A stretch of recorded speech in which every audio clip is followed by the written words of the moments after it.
सभी विपक्षी दलों के महत्वपूर्ण नेताओं ने अपनी बात आपके समक्ष रखी।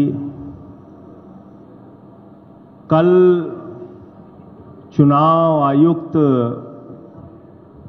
ज्ञानेश कुमार जी की बात को सुन के लगा कि उनका नाम दरअसल अज्ञानेश कुमार होना चाहिए।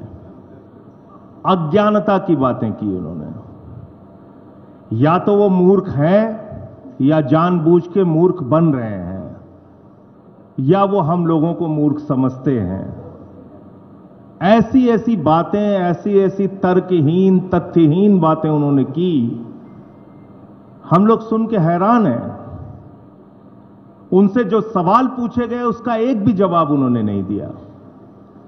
आपने एक महीने के अंदर 25 जून से 25 जुलाई तक एसआईआर में 65 लाख वोट काट दिए बिहार के अंदर, एक भी वोट नहीं जोड़ा आपने 65 लाख वोट काट दिए। आप कह रहे हैं आप एसआईआर कर रहे हैं, स्पेशल इंटेंसिव रिवीजन, और उस रिवीजन में आपको एक भी आदमी पूरे बिहार में वोट जोड़ने लायक नहीं मिला। ये कैसा एसआईआर है आपका? आपने कहा 22 लाख लोग मर गए, उनके नाम काट दिए हमने। आप उस बिहार में एक महीने के अंदर सारा प्रमाण पत्र चाहते हैं जहां का बड़ा क्षेत्र बाढ़ में पीड़ित रहता है। आप उनसे कह रहे हैं अपना निवास प्रमाण पत्र लेके आओ, अपने माताजी का निवास प्रमाण पत्र लेके आओ, अपने पिताजी का निवास प्रमाण पत्र लेके आओ, पूरे घर का आप प्रमाण पत्र लेके आओ। कहां से लाएगा आदमी? और इसके अलावा ऐसी ऐसी गड़बड़ियां सामने आ रही हैं।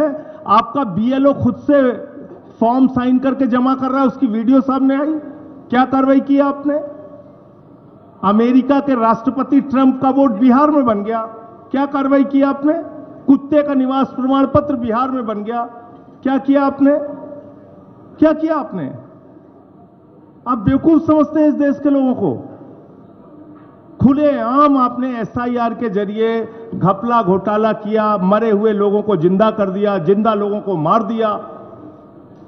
लेकिन मेरी चिंता इससे थोड़ा अलग है, और वो गंभीर चिंता है।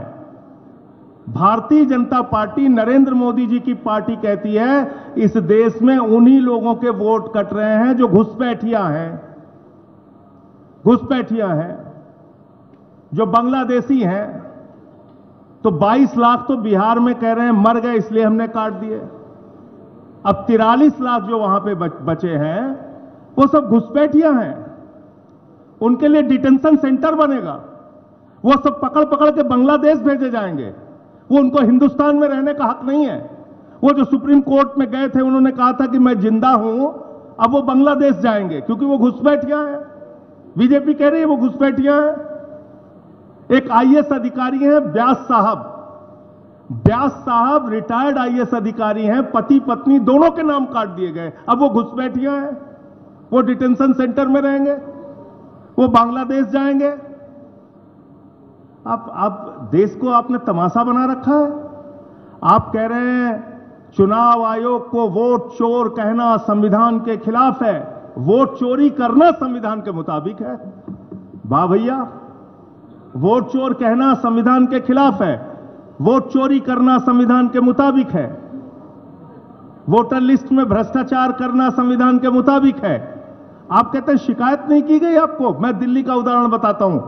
दिल्ली में केंद्रीय मंत्रियों के घर पे 33 वोट बने, 25 वोट बने, 22 वोट बने, सांसदों के घर में 15 वोट बने। मैं खुद केजरीवाल जी के नेतृत्व में जाके शिकायत हमने लिखित रूप से दे के आए थे हम लोग।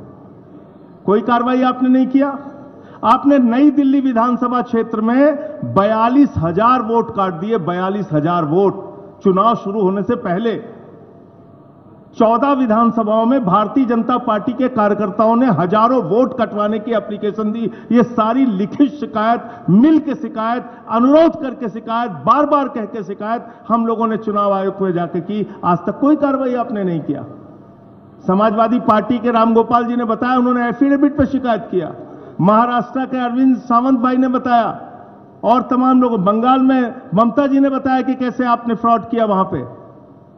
लेकिन आप कोई कार्रवाई नहीं करते। फिर कह रहे हैं कल की प्रेस कॉन्फ्रेंस से ज्यादा तो मुझे हंसी परसों का उनका चिट्ठी देख के आई। उनका जो लेटर आया सामने, उसका पॉइंट नंबर 7 में पढ़ रहा था।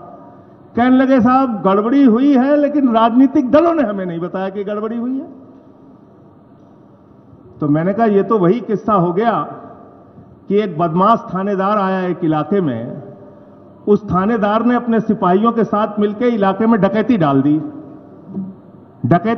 तो फिर वो थानेदार पकड़ा गया। थानेदार जब पकड़ा गया तो थानेदार ने कहा कि साहब इस इलाके के लोगों ने बताया ही नहीं कि डकैती डालना गलत बात है, चोरी करना गलत बात है। भैया एसआईआर आपने शुरू की, वोटर लिस्ट ठीक करना आपका काम है। 2018 का सुप्रीम कोर्ट का जजमेंट है, वोटर लिस्ट ठीक करना सिर्फ और सिर्फ चुनाव आयोग की जिम्मेदारी है। आप विपक्षी दलों को धमका रहे हैं, कह रहे हैं कि ये संविधान के खिलाफ बोल रहे हैं। हम लोग संविधान बचाने की लड़ाई लड़ रहे हैं।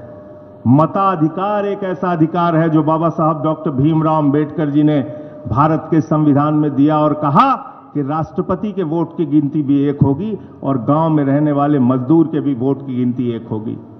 हम इसकी लड़ाई लड़ रहे हैं, हम इसके लिए काम कर रहे हैं। और ये वोटर लिस्ट की गड़बड़ी जानबूझ के आप कर रहे हैं। इसमें आपने कल अपने आप को एक्सपोज किया पूरे देश के सामने। आप कह रहे हैं महिलाओं की प्राइवेसी भंग हो जाती है।